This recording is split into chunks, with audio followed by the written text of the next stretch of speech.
Buen día, gracias por acompañarme en este segmento que es el del valor de la metáfora. Hemos analizado varios aspectos, varios fragmentos de metáforas distintas, incluso hasta imágenes, un poco de los mitos. Hoy haré referencia a lo que es el valor de la metáfora contenido en los juegos. En la metáfora se utilizan distintos modos simbólicos auditivos, visuales y también símbolos en movimiento. ¿Cuáles son los símbolos en movimiento? Ejemplos de ellos, los juegos, ahorita como lo vamos a ver.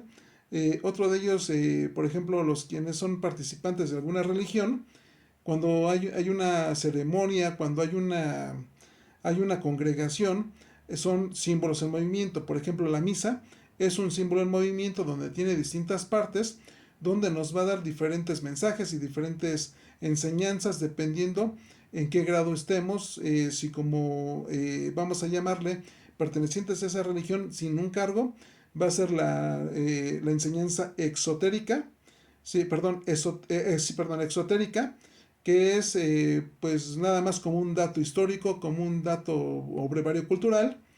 Hay alguien que ya está más adentrado en el manejo de los símbolos, en el manejo de los contenidos y contextualizados en esa doctrina, ya van a ser conocimientos mesotéricos, por eso van a diferenciar los distintos modos y métodos que hay para oficiar una misa, tomando ese ejemplo, como hay muchos más, pero también hay conocimientos esotéricos que tienen que ver ya con meterse con el símbolo y la mitología profunda de cada una de las religiones. En el caso del catolicismo también lo es, y todo lo que implica que nada más está reservado para quienes ostentan una jerarquía dentro del mismo catolicismo.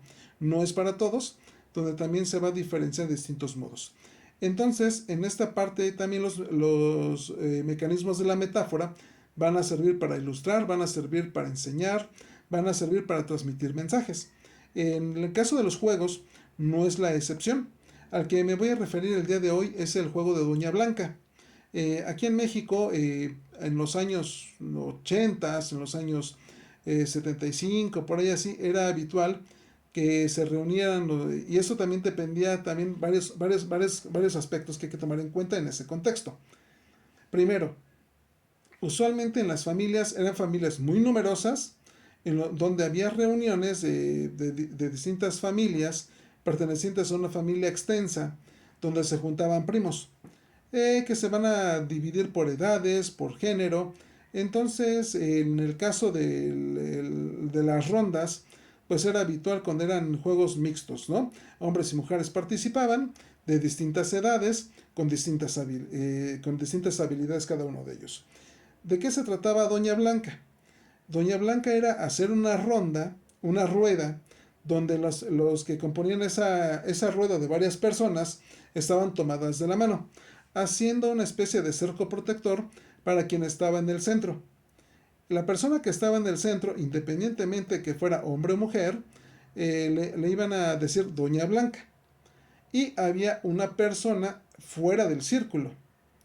Entonces, fuera del círculo, le decían que era el nombre del jicotillo, que era una figura amenazante para lo que estaba dentro del círculo, es decir, para Doña Blanca. En este contexto, pues nos va a dejar distintos modos de interpretar ese juego. ¿Por qué? Buscar proteger de algún peligro externo. Que en este caso, que puede ser alguien que no conocemos, alguien que está fuera de nuestro sistema de valores, hay que proteger a algo que está en el centro, es decir, Doña Blanca. Si nos ponemos más finos en el uso de los símbolos, el círculo que rodeaba a Doña Blanca es un símbolo que se llama Uroboros. El Uroboros es una serpiente que muerde su propia cola, que forma un círculo, donde diferencia el adentro y el afuera, pero también funciona como agente regulador entre lo que entra y lo que sale del interior de lo que hay dentro del círculo, ¿no? Entonces esto nos va a ayudar a establecer ese cerco protector. Si lo vemos fisiológicamente sería como la piel. La piel es encargada de regular distintos mecanismos en el cuerpo, principalmente nos sirve como termorregulador. Sí, donde se hace mucho calor va a liberar la temperatura corporal mediante la sudoración. pero también cuando hace frío sirve de mismo termorregulador al momento de cerrar los poros y poner la piel chinita. Entonces eso va a servir para que el frío externo ingrese al interior del cuerpo, ¿no? Entonces, ese cerco protector que se establece mediante varios niños tomados de la mano van a empezar a girar, ¿sí? Y van a empezar con una canción. Doña Blanca está cubierta de pilares de oro y plata. Romperemos un pilar para ver a Doña Blanca. Y continúa la canción, dice, ¿quién es ese jicotillo que anda en pos de Doña Blanca? Y todavía menciona, yo soy ese jicotillo que anda en pos de Doña Blanca.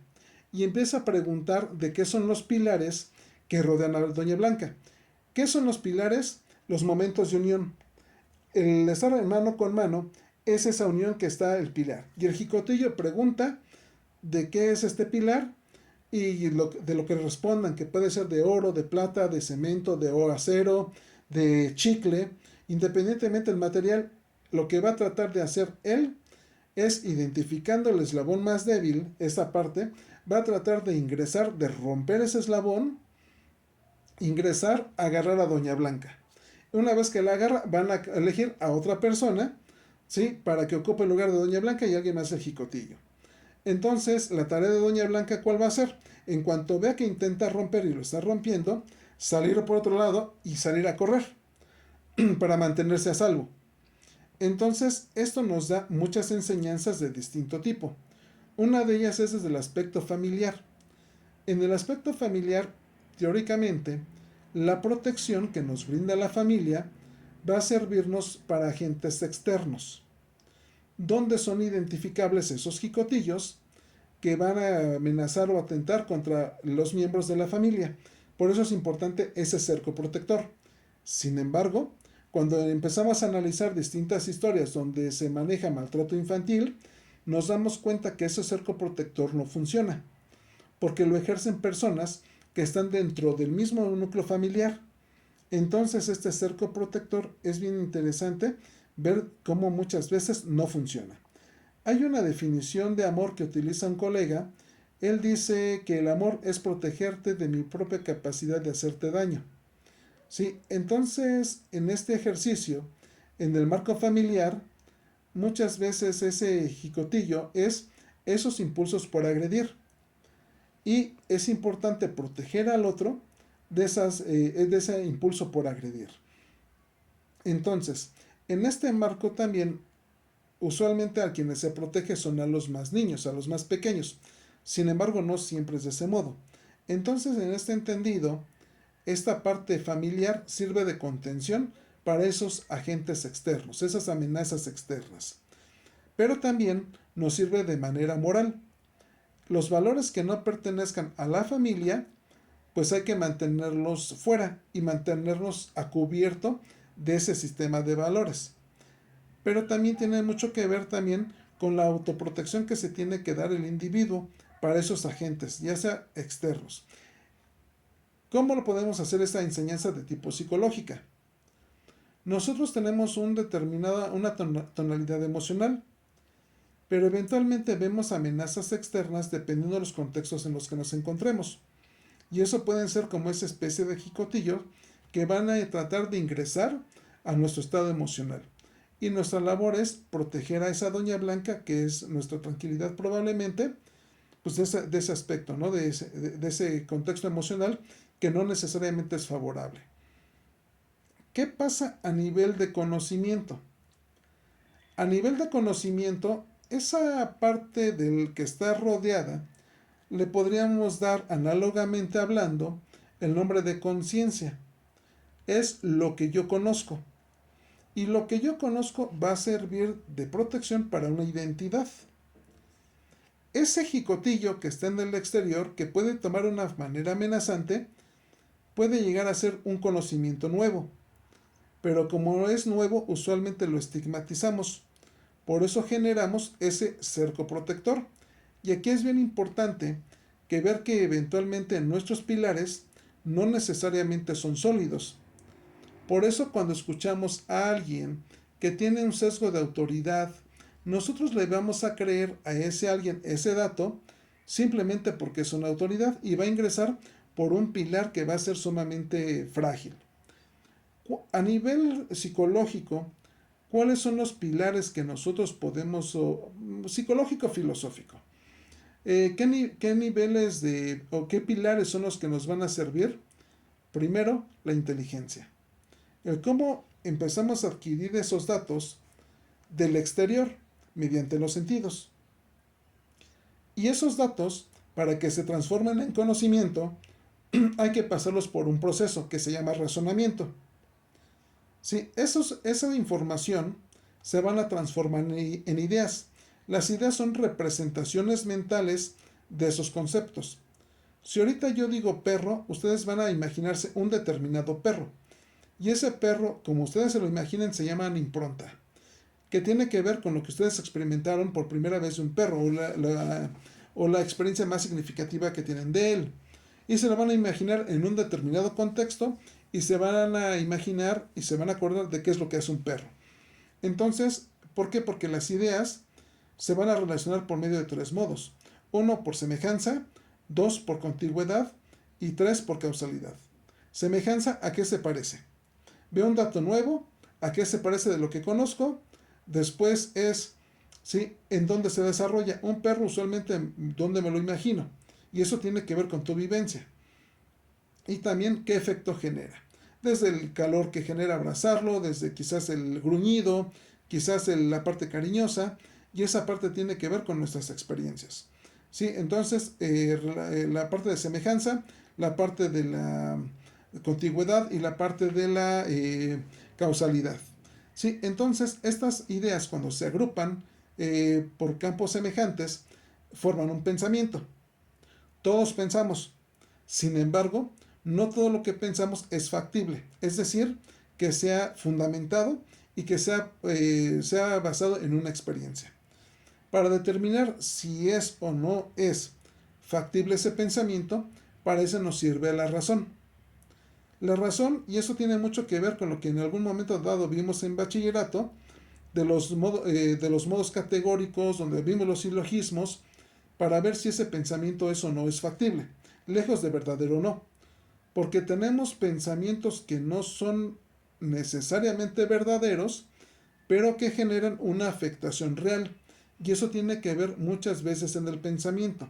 Ejemplo, una persona que tiene un grado de estelotipia bastante pronunciado, muchas veces los pensamientos son irracionales.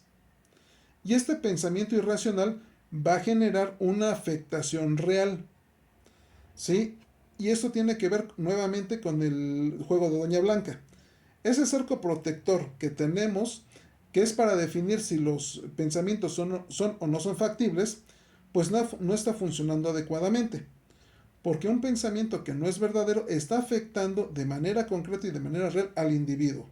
Y eso va a generar un campo emocional determinado, unas acciones determinadas que normalmente o que regularmente no son adecuadas. Entonces ahí es ver ese impacto de los pensamientos, que a veces lo resumimos en esta frase. ¿Por qué los pensamientos que estoy teniendo, si no son reales, por qué me están afectando realmente?